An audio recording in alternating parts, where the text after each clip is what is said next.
Rock Star Triathlete featured video. Hello triathletes, it's Ben Greenfield from the Rock Star Triathlete Academy, and if you're getting ready to do an Ironman event or you've already done one and you want to do better, you won't want to miss this video. Basically what you're going to learn in this video is how to take all those bags that get thrown at you during Ironman registration and actually put all the right things into them. Now if you've done Ironman before then you already know this, and if not, you're about to know, but you'll get a swim dry gear bag, a swim to bike transition bag, a bike special needs bag, a bike to run transition bag, and a run special needs bag, all in your registration packet. And before the race, you have to figure out what goes into each of those bags. So today, I'm going to teach you. We're going to start off with your morning swim gear bag. So, I don't actually have an official plastic bag here. I'm just using some random grocery shopping bags and triathlon bags that I had from around my house. We're going to start off with our swimming essentials. Do not be the guy who's running around looking for the race director to find your lost cap. Your cap goes in there, your goggles go in there, and if you wear earplugs, you'll want your earplugs in there as well. Now, in addition to that, you'll want a swim chip guard so you don't end up with blisters and bleeding ankles during the swim. Throw that in there if the race hasn't provided one. And you'll also want to include, if you plan on wearing one during the swim, your heart rate monitor. Now, it's up to you. If you don't feel comfortable wearing this during the swim, then put it into your swim to bike transition bag. But if you wear your heart rate monitor during the swim and you want to gather that data, put that into your swim gear bag. Now, in addition to that, I always like to take in a gel about 5 minutes before I get into the water. So I will put a gel in my swim gear bag. I also take in caffeine about 30 to 45 minutes prior to the swim start. So I'll put either some generic caffeine pills in there, or I'll put like a caffeine vitamin type of powder in there that, again, I'll take in 30 to 45 minutes prior to the race. And of course, because I'm taking all those things in, I put a big bottle of clear water into that bag as well, so that I can sip water leading up to the swim start, but so that I can also have water immediately after the race right there in the bag, and I'll show you why in a second. Now, of course, you'll want your sunscreen. I use a couple different types, one for my face that doesn't tend to sting my eyes as much, and then one for the rest of my body. I'll apply that, of course, after the race personnel have put the race numbers on me, so I'll wait until that point and then put those on. Now, the next thing that I want to have during the swim is some chamois cream, and the chamois cream is necessary, especially if you're wearing your tri-shorts or your bike shorts during the swim. You'll want to put this into the chamois and put it into any places that tend to get friction, underneath your armpits, for example, the back of your neck, and in your crotch area. Now, you can also use something like Body Glide or Vaseline for some of the wetsuit areas, but I recommend a high-quality chamois cream that you put on right before the swim and you have in your swim gear bag.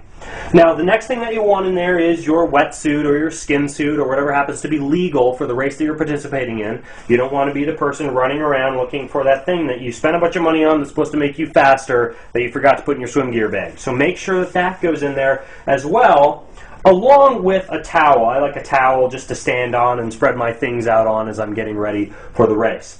Now, the next thing is, just in case you anticipate having difficulty being able to warm up in the water prior to the race, or you don't want to get in the water and fight everyone warming up, bring an elastic band with you so you can do some pushes, you can do some pulls, you can get your swimming muscles warmed up and ready for the swim. Of course, your MP3 player is crucial. You can't wear it during the race, however you can wear it during your warm-up. And you like to have your tunes that kind of get you pumped up to dominate as you get ready for the swim and prep all of your transition area. Now, the last couple of things I include in that swim bag are post-race needs, because I'll get that swim bag right after the race. I'll put some protein. This is something called recoveries, the recovery capsules. I put some of those in there that I can take after the race. I also put some topical electrolytes, some topical magnesium in there that I can put on my arms and my legs to minimize soreness after the race, and I'll have all that accessible in my swim gear bag so I can grab it after the race. So you want to plan ahead for a little TLC after the race. It's also positive thinking, right? If you put it in your bag, that means you plan on using it, which means you plan on finishing. So the next thing is you're going to come charging out of the water, and you'll be directed to your swim to bike bag.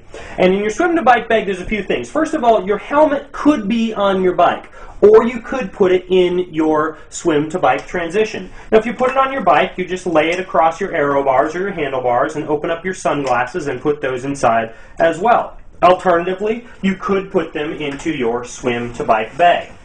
Now, your shoes can also go into your swim to bike bag, and if you do that, then make sure that you have your socks in there and you have them rolled down a little bit so you can pull them on much more quickly.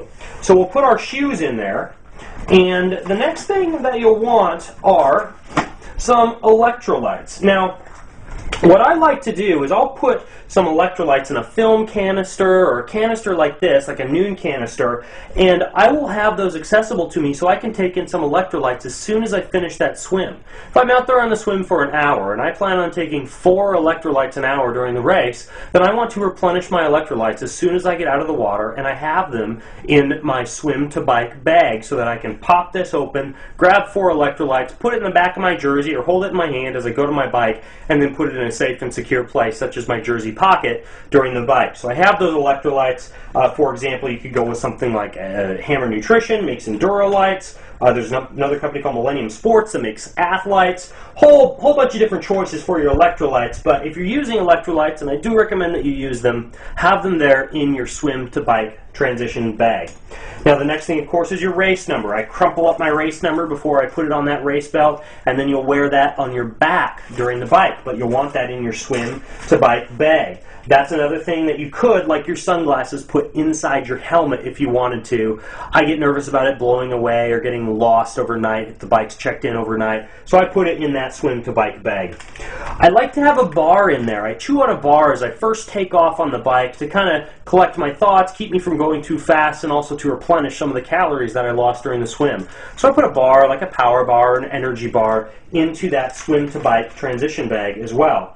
And then finally, if you carry your tire changing, tube or flat fixing type of equipment out there with you on the bike, you can put it in your swim to bike bag. I'd recommend that you tape it onto the back seat of your bike, or put it on a wing that's attached to the back of your bike seat. But if you tend to carry them in your jersey pocket, you would of course want them in that swim to bike bag.